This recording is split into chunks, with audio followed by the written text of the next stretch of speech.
वालेकुम जनाब, की हाल है? ठीक हो? ठीक ठाक। लो जी है भाई होरी जनाब मेरी अज इन्हों पुछने, इन्होंने कुत्ते बड़े नस्ली रखे ने ते इन्हां दा नाले तुहानूं भी तारफ कराने। चलो सब किन्ने दा लिआंदा जी? नवां है? 1.5 लाख दा। ते ए जेहड़ा दूसरा है 2 लाख है 2 दा है, पहले लिआंदा सी है ते जख्मी क्यों है? लड़दा ते नहीं किते? नहीं हाँ वैसे इन्हां नूं घर ही लगी साटना। आहो, ये अगे तो नहीं सी यही पिंडे में लगी है। ठीक है ठीक है। एक वो ठीक है, भी जे रात वाला अजे ए चंगा लिआंदा जी। साल कुदा है ए साल दा बच्चा है, 3 साल दा।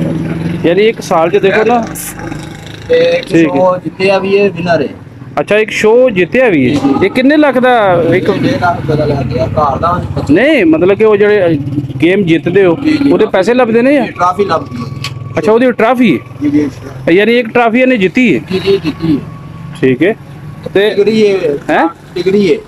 ते- डिग्री है पेपर है। हाँ हाँ ठीक है। ते कोई नस्ल शसल है दी? काठ वाले नस्ल है। ठीक है, ए सारे इक्को नस्ल दे ने? जी जी को नस्ल है। इहदी असल यानी राखी वास्ते ने, लड़ाई वास्ते ने, या ऐसे खूबसूरती वास्ते रखे हैं घर वास्ते फात वास्ते। यानी सोहने लगन है? असल राखी वास्ते। अच्छा असल जो सब है राखी वास्ते तुसी जेहड़ा ना अपना। ठीक है ते एक घर है या टोटल तुहाडे कोल 4 ने? चार सारे कुत्ते ने या कुत्ती भी है? ते ਇਹਦਾ ਜੇ ਕੋਈ ਬੱਚਾ ਹੈ ਚਾਹੀਦਾ ਹੋਵੇ ਤੇ ਕਿੱਥੋਂ ਲੈਣਾ ਪੈਂਦਾ ਜਾਂ ਕਿੱਥੇ ਜਾਣਾ ਪੈਂਦਾ ਹੈ? मिल जाएगा। ਕਿਹੜੇ ਇਲਾਕੇ ਵਿੱਚੋਂ? इस्लामाबाद से मिल जाता है, रोड से मिल जाता है। ਯਾਨੀ ਤੁਸੀਂ ਇਹਨੂੰ ਫੋਨ ਕਰਦੇ ਹੋ ਉਹਨਾਂ ਨੂੰ? ਯਾਨੀ ਕੋਈ ਜੇ ਅਗਰ ਚਾਹੀਦਾ ਹੋਵੇ ਤੇ ਇਹਨਾਂ ਦਾ ਕੋਈ ਸ਼ੈਡ ਹੈ ਜਾਂ ਕੋਈ ਕੀ ਕਰਦੇ ਹੋ? चैनल होता है, ਹੈ ग्रुप होता है बंदियां दा। ਅੱਛਾ ਗਰੁੱਪ ਹੈ ਇਹਦਾ? ਠੀਕ ਹੈ। ਅੱਛਾ ਗਰੁੱਪ ਹੈ ਤੇ ਉਹਦੇ ਵਿੱਚ ਤੁਸੀਂ ਰਾਬਤਾ ਕਰਦੇ ਹੋ ਵੀ ਇਹ ਸਾਨੂੰ ਚਾਹੀਦਾ ਹੈ। ਇਹ ਇਹਨਾਂ ਦੇ ਕਲਰ ਇਹ ਹੀ ਹੁੰਦੇ ਨੇ ਜਾਂ ਹੋਰ ਵੀ ਕਲਰ ਹੁੰਦੇ? कलर आई है। ਅੱਛਾ ਇਸ ਨਸਲ ਦਾ ਇਹ ਹੀ ਕਲਰ? यही कलर। ਠੀਕ ਹੈ ਤਾਂ ਤੁਸੀਂ ਉਹਨਾਂ ਨੂੰ ਕਾਲ ਕਰੋ ਦਿਓ, ਫਿਰ ਤੁਹਾਨੂੰ ਟਾਈਮ ਦੇਣ ਦਿਓ, ਉਸ ਟਾਈਮ ਤੇ ਤੁਸੀਂ ਉੱਥੇ ਜਾਣਾ ਹੈ ਤੇ ਫਿਰ ਉਹ ਜਿਹੜੀ ਕੀਮਤ ਜਿਹੜੀ ਉਹ ਉੱਥੇ ਜਾ ਕੇ ਹੀ ਪਤਾ ਲੱਗੇਗਾ जी ਕਿ ਵੀ ਜਿਹੜਾ ਨਾ ਕਿੰਨੇ ਦਾ ਉਹ ਦਿੰਦੇ ਨੇ, ਉਹਨਾਂ ਤੇ ਡਿਪੈਂਡ ਕਰਦਾ। जी ਤੇ ਅਸਲ ਹੈ ਯਾਨੀ ਸ਼ੌਕੀਨ ਲੋਕ ਜਿਹੜੇ। शौकीन लोग। ਠੀਕ ਹੈ ਜੀ, ਬੜੀ ਗੱਲ ਹੈ।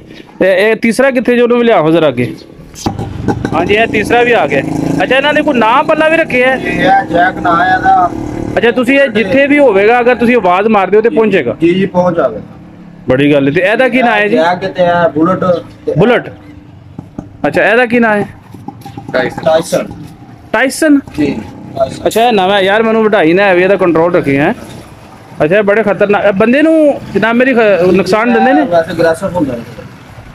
ਨਹੀਂ ਮਤਲਬ ਕਿ ਤੁਸੀਂ ਕੋਈ ਉਪਰਾ ਬੰਦਾ ਹੋਵੇ ਤਾਂ ਉਹਨੂੰ ਜਿਹੜਾ जी जी ਉਹਨੂੰ ਨਹੀਂ ਅੰਦਰ ਵੜਨ ਦਿੰਦੇ? जी ग्रेसिव। ਠੀਕ, ਦਰਵਾਜ਼ੇ ਦੇ ਅੱਗੇ ਜੀ, ਜੀ, ਇਹ ਚੌਕੀਦਾਰੀ ਸਮਝ ਲਓ ਇਹਨਾਂ ਦੀ ਪੱਕੀ ਡਿਊਟੀ ਹੈ। ਤੇ ਉਂਝ ਉਹ ਆਮ ਬੰਦੇ ਨੂੰ ਨਹੀਂ ਛੇੜਦੇ ਹਨ ਜਗ੍ਹਾ ਜਦ ਤੱਕ ਤੁਸੀਂ ਕਹਿਣਾ ਨਹੀਂ। जिन्ना दी गंता भी नहीं किसी करना चाहिए। ਨਹੀਂ ਤੁਸੀਂ ਕੋਈ ਪਚਕਾਰੀ ਮਾਰ ਦਿਓ ਤੇ ਫਿਰ ਪੈ ਜਾਣਗੇ। फिर पै जाएंगे। ਉਂਝ ਨਹੀਂ ਛੇੜਨਾ। ਨਹੀਂ, ਨਹੀਂ। ਉਂਝ ਆ ਖੇਡਦੇ ਰਹਿਣ ਰੋਡ ਦੇ ਉੱਤੇ ਕਿਸੇ ਦੀ। ਤੇ ਤੁਸੀਂ ਸਵੇਰ ਸ਼ਾਮ ਇਹਨਾਂ ਦੀ ਖੁਰਾਕ ਸੱਚ ਦੱਸ ਦਿਓ ਮੈਨੂੰ ਤੇ ਉਹਦਾ। खुराक इन्हां दा कीमा च लाए आ। ਅੱਛਾ ਜੀ, ਕਿੰਨਾ ਕੀਮਾ ਜੀ ਇੱਕ ਨੂੰ? ये एक टाइम पाने इन्हां नूं किलो कीमा वैसे। ਇੱਕ ਨੂੰ ਜਾਂ ਸਾਰਿਆਂ ਨੂੰ?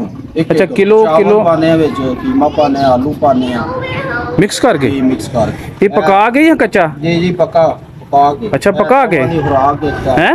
एक टाइम दी आ। ਇੱਕ ਟਾਈਮ 1 ਕਿਲੋ ਕੀਮਾ, जी ते ਆਲੂ ते विच सब्जी और पा के ਸਬਜ਼ੀਆਂ ਪਾ ਕੇ ਪਕਾ ਕੇ ਉਹ ਇਹਨਾਂ ਦਾ ਫਿਰ ਸ਼ਾਮ ਨੂੰ ਫਿਰ ਹੋਈ। शाम नूं भी। ਇਹ ਭਾਜੀ ਹਰ ਬੰਦਾ ਇਹਨੂੰ ਰੱਖ ਵੀ ਨਹੀਂ ਸਕਦਾ, ਇਹ ਵੀ ਗੱਲ ਨਾਲ ਹੈ। जी जी बिल्कुल। ਅੱਜ ਕੱਲ ਬੰਦਿਆਂ ਨੂੰ ਕਿਲੋ ਕੀਮਾ ਨਹੀਂ ਲੱਭਦਾ ਪਿਆ ਤੇ ਬੰਦੇ ਇਹਨਾਂ ਵਾਸਤੇ ਜਿਹੜਾ ਅੱਛਾ ਯਾਨੀ ਇਹ 4 ਹੋ ਗਏ, 4 ਕਿਲੋ ਦੀ ਕੀਮਾ ਹੈ ਗਿਆ 4 किलो कीमा खाते हैं। ਇੱਕ ਦਿਨ ਦਾ ਤੇ ਮਹੀਨੇ ਦਾ ਸਭ ਕਿੰਨਾ ਖਰਚਾ ਆ ਗਿਆ। ਇਹ ਸਾਡੇ ਤੋਂ ਕੰਮ ਤਗੜਾ ਜੀ, ਠੀਕ ਹੈ ਨਾ। ਜਿਸ ਤਰ੍ਹਾਂ ਦੀ ਇਹਨਾਂ ਦੀ ਖੁਰਾਕ ਹੈ ਉਹ ਰਹਿਣ ਸਹਿਣ ਇਹਨਾਂ ਦਾ ਸਪੈਸ਼ਲ ਜਨਾਬ ਮੇਰੀ ਇਹਨਾਂ ਦਾ ਬਣਾਇਆ ਹੋਇਆ ਸ਼ੈੱਡ ਵੀ ਤੁਸੀਂ ਘਰ। ये इस तरह शर्ट बनाया। ਠੀਕ ਹੈ ਉਹਦੇ ਵਿੱਚ ਇਹਨਾਂ ਨੇ ਆਪਣੇ ਆਪਣੇ ਸ਼ੈੱਡ 'ਚ ਰਹਿਣਾ, जी जी अपना। ਦੂਸਰੇ ਨੂੰ ਨਹੀਂ ਤੰਗ ਕਰਨਾ। ਆਪੋ ਵੀ ਤੇ ਨਹੀਂ ਲੜਦੇ? नहीं नहीं। ਅੱਛਾ ਆਪੋ ਵੀ ਇਹਨਾਂ ਦਾ ਜਨਾਬ ਮੇਰੀ ਜਿਹੜਾ ਨਾ ਉਹ ਲੜਾਈ ਵਾਲਾ ਕੋਈ ਚੱਕਰ ਨਹੀਂ। ਲੋ ਜੀ ਅੱਲਾ ਦੇ ਵਾਲੇ ਦੁਆਵਾਂ ਯਾਦ ਰੱਖਿਓ। ਇਨਸ਼ਾਅੱਲਾ ਜਨਾਬ ਮੇਰੀ ਅਗਲੇ ਵਲਾਗ ਤੱਕ ਜਿਹੜਾ ਨਾ ਇਜਾਜ਼ਤ ਦਿਓ। ਠੀਕ ਹੈ ਜੀ, ਮਾਅ ਸਲਾਮ।